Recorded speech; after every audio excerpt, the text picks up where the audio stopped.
Ұзақ жылдар бұрын Алла тағала адамдарға бұттарға емес, тек өзіне құлшылық етуді үйрету үшін Нұх пайғамбарды жібереді.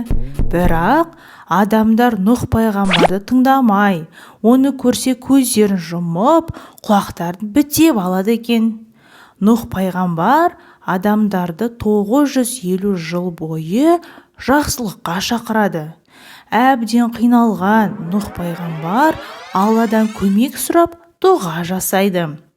Алла тағала Нұх пайғамбарға кеме жасауды бұйырады.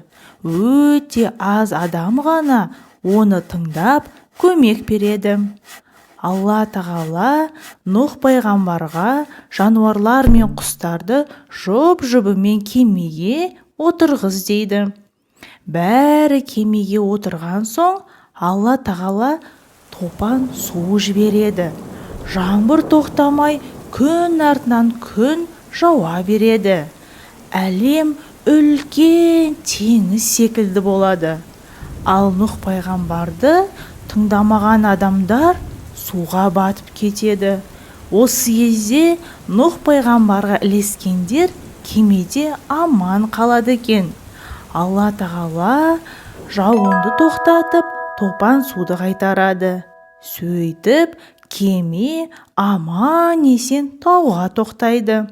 Нұх пайғамбар Аллаға өздерін аман алып қалғаны үшін шүкіршілік етеді.